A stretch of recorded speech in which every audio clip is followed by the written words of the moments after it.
Mark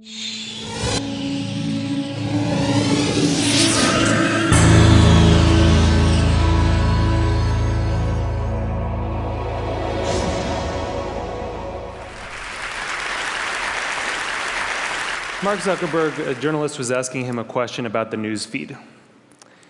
And the journalist was asking him, why is this so important? And Zuckerberg said, a squirrel dying in your front yard may be more relevant to your interests right now than people dying in Africa. And I want to talk about what a web based on that idea of relevance might look like. So when I was growing up in a really rural area in Maine, the internet meant something very different to me. It meant a connection to the world. It meant something that would connect us all together. And I was sure that it was going to be great for democracy and for our society. But there's this kind of shift in how information is flowing online. And it's invisible. And if we don't pay attention to it, it could be a real problem. So I first noticed this in a place I spend a lot of time, my Facebook page. I'm progressive politically, big surprise, but I've always gone out of my way to meet conservatives. I like hearing what they're thinking about. I like seeing what they link to. I like learning a thing or two. And so I was kind of surprised when I noticed one day that the conservatives had disappeared from my Facebook feed. And what it turned out was going on was that Facebook was looking at which links I clicked on. And it was noticing that actually I was clicking more on my liberal friends' links than on my conservative friends' links.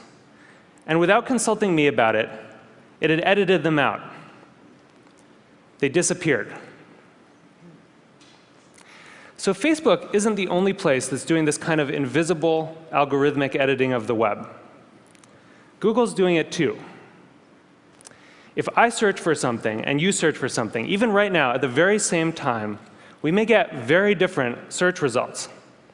Even if you're logged out, one engineer told me, there are 57 signals that Google looks at. Everything from what kind of computer you're on, to what kind of browser you're using, to where you're located, that it uses to personally tailor your query results. Think about it for a second. There is no standard Google anymore. And the funny thing about this is that it's hard to see. You can't see how different your search results are from anyone else's. But a couple of weeks ago, I asked a bunch of friends to Google Egypt and to send me screenshots of what they got. So here's my friend Scott's screenshot. And here's my friend Daniel's screenshot. When you put them side by side, you don't even have to read the links to see how different these two pages are. But when you do read the links, it's really quite remarkable. Daniel didn't get anything about the protests in Egypt at all in his first page of Google results. Scott's results were full of them. And this was the big story of the day at that time. That's how different these results are becoming. So it's not just Google and Facebook either. This is something that's sweeping the web. There are a whole host of companies that are doing this kind of personalization. Yahoo News, the biggest news site on the internet, is now personalized. Different people get different things. Huffington Post, the Washington Post, New York Times, all flirting with personalization in various ways. And where this moves us very quickly toward a world in which the internet is showing us what it thinks we want to see, but not necessarily what we need to see. As Eric Schmidt said, it'll be very hard for people to watch or consume something that has not, in some sense, been tailored for them. So I do think this is a problem. And I think if you take all of these filters together, if you take all of these algorithms, you get what I call a filter bubble. And your filter bubble is kind of your own personal, unique universe of information that you live in online. And what's in your filter bubble depends on who you are, and it depends on what you do. But the thing is that you don't decide what gets in. And more importantly, you don't actually see what gets edited out. So one of the problems with the filter bubble was discovered by some researchers at Netflix.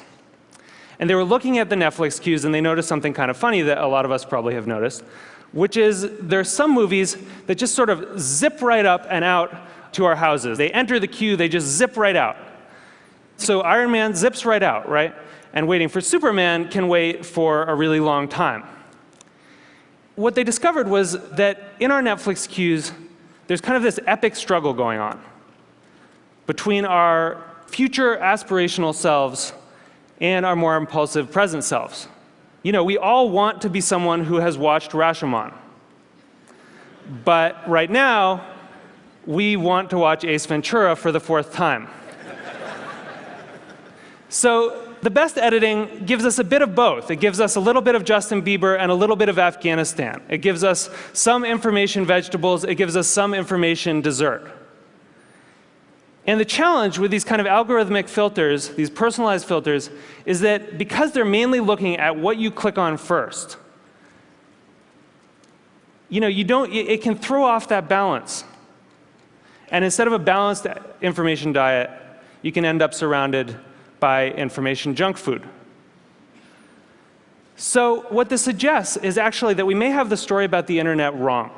In a broadcast society, you know, this is how the founding mythology goes, right? In a broadcast society, there were these gatekeepers, the editors, and they controlled the flows of information. And along came the internet, and it swept them out of the way, and it allowed all of us to connect together, and it was awesome. But that's not actually what's happening right now. What we're seeing is more of a passing of the torch from human gatekeepers to algorithmic ones. And the thing is that the algorithms don't yet have the kind of embedded ethics that the editors did. So if algorithms are going to curate the world for us, if they're going to decide what we get to see and what we don't get to see, then we need to make sure that they're not just keyed to relevance. We need to make sure that they also show us things that are uncomfortable or challenging or important. This is what TED does, right? Other points of view. And the thing is, we've actually kind of been here before as a society. In 1915, it's not like newspapers were sweating a lot about their civic responsibilities. Then people kind of noticed that they were doing something really important. That in fact, you couldn't have a functioning democracy if citizens didn't get a good flow of information. That the newspapers were critical because they were acting as the filter, and that journalistic ethics developed. It wasn't perfect, but it got us through the last century. And so now, we're kind of back in 1915 on the web. And we need the new gatekeepers to encode that kind of responsibility into the code that they're writing. You know, I know there are a lot of people here from Facebook and from Google, Larry and Sergey, who, you know, people who have helped build the web as it is, and I'm grateful for that. But we really need you to make sure that these algorithms have encoded in them a sense of the public life, a sense of civic responsibility. We need you to make sure that they're transparent enough that we can see what the rules are that determine what gets through our filters. And we need you to give us some control so that we can decide what gets through and what doesn't. Because I think we really need the internet to be that thing that we all dreamed of it being. We need it to connect us all together. We need it to introduce us to new ideas and new people and different perspectives. And it's not going to do that if it leaves us all isolated in a web of one. Thank you. Thank you.